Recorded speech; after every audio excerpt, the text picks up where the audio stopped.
going to check out a band called Bad Company, and the song is Feel Like Makin Love, or it's reversed. I'm just making an assumption here. I have never heard of Bad Company or Feel Like Makin Love, but maybe when it starts playing I will know it. We shall see. Oh, if you've never seen me before in your life, I'm Diane Jennings. I'm an Irish girl from Ireland. I am on a journey of discovery here on YouTube to learn gaps in my musical knowledge for lots of reasons. If you want to keep seeing music reactions, I make them because you guys say you enjoy them. I really do need community support. If you are in a position to do so, please check out one of the ways you could support the channel. Back to the video. Okay, let's do this.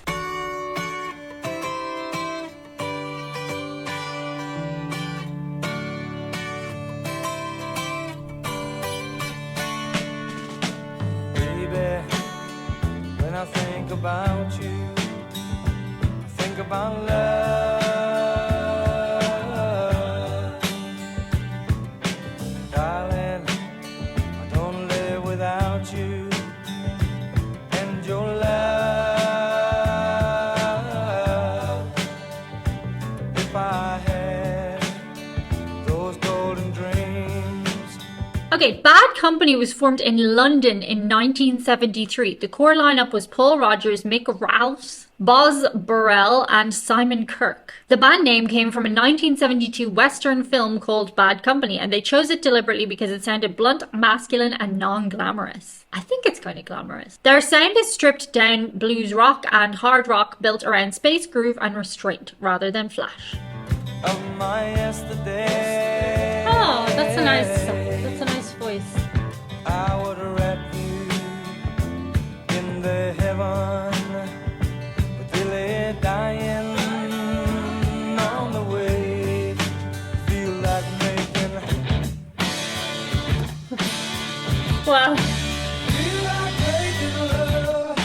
that was unexpected.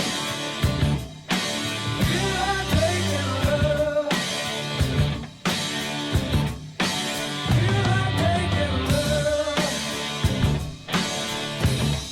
The song was controversial on some American radio stations at the time because of the title alone. The title was chosen because it sounded universal and emotionally open, even though it risked being misread. This was in spite of the lyrics being relatively restrained. Several stations initially refused to play it until it proved too popular to ignore.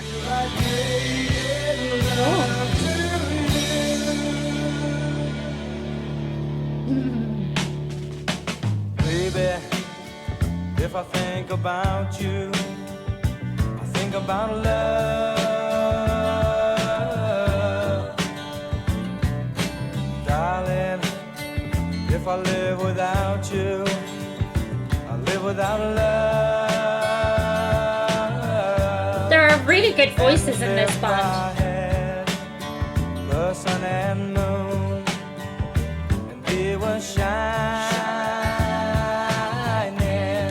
Ooh, they were one of the first bands signed to Led Zeppelin's Swan Song label. That's hard to say. We've checked out Led Zeppelin a few times here on the channel. This immediately gave them industry weight. Their debut album went multi-platinum, largely on the strength and feel of the atmosphere rather than hit singles. Oh. Feel Like Makin Love was one of their biggest hits and is often misunderstood as a straightforward song. Paul Rodgers has repeatedly clarified that it is not literal. It's about longing, isolation, and emotional release rather than physical desire. I see where the metaphor came from. I would give you both night and day, love satisfied. Yeah. Feel like making. That's so jarring! Feel like making love. Feel like making love. Feel like making love. Feel like making love to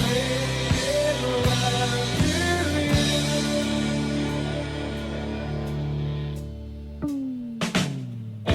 The song's structure is deliberate and unusual for its time. It opens quietly and sparsely, almost like a folk or acoustic ballad, then shifts into heavier, more muscular chorus. That contrast was intentional. Mick Ralphs wanted the song to feel like something restrained finally breaking open. The band resisted speeding it up or adding embellishments, which is why it feels slow, heavy, and patient.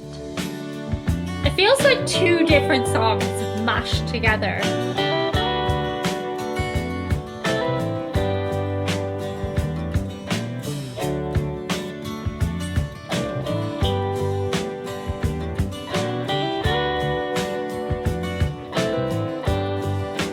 And if I had those golden dreams of my yesterday, I would wrap you in the heaven. Oh, the band recorded the quiet verses and the loud chorus with a strong dynamic gap rather than compressing the track. That was a conscious production choice and part of why the song still feels so spacious decades later. Paul Rodgers has stated that the lyrics were written during a period of loneliness while touring, not during a relationship or sexual context. Feel it dying on the way. Feel like making. Feel like making love. Feel like making love. Woo! Get yourself on that pole!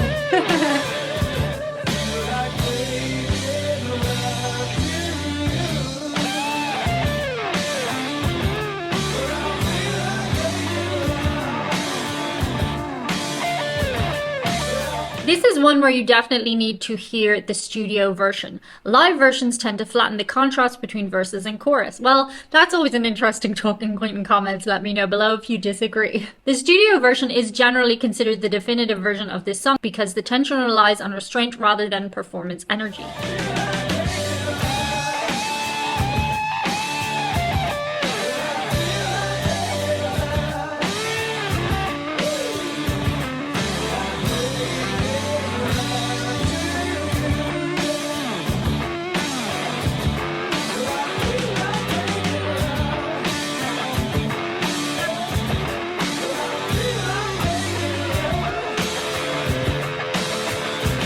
Oh, that guitar is good. Wow.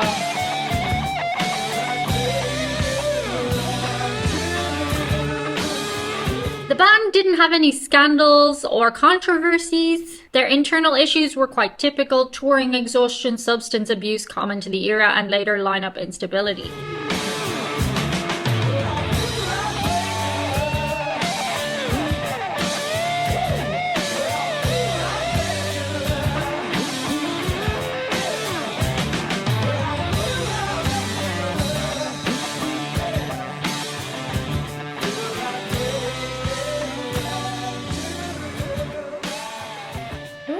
Fade out. I liked it. It didn't change my life, but I liked it. It was very jarring. The two sides. Well, wasn't that interesting? Shout out today to a couple of patrons who make videos like this possible. If you have ever watched and enjoyed a music reaction, chances are you have one of these executive producers to thank. These are the members of the Karmic Goals crew. We have Tony S., Thomas Olson, Sean C., Jeff Lichtman, Russell Reyes, Roger Sasaki, Paul Loomis, Paul Gamoser, Paul Dinzeo, Mike H., Michael Mahan again, Marty Hopkins, Mark Green, Marilyn Schote, Lorraine Thomas, Lord Kerry, Lawrence Davis, Kurt Johnson, Kenneth, Kathleen Harrington, Justin Rutledge, Joseph Coate, John Riley, John Peterson, High Tech Okie, Henry Chin, Heather Gill, Glenn A. Lewis, Flores 487H, Don Proctor, Daniel Sith, Dan Contini, Carl Johnson, Brian Orstahl, Brian Ware, Bill W., Ben Rast, Ben Foster, and Anthony Rogers. Thank you so much, Karmic Goals crew. Without you, I couldn't do this channel. Thank you so much, guys. That's it for today. See you on the other side. Bye.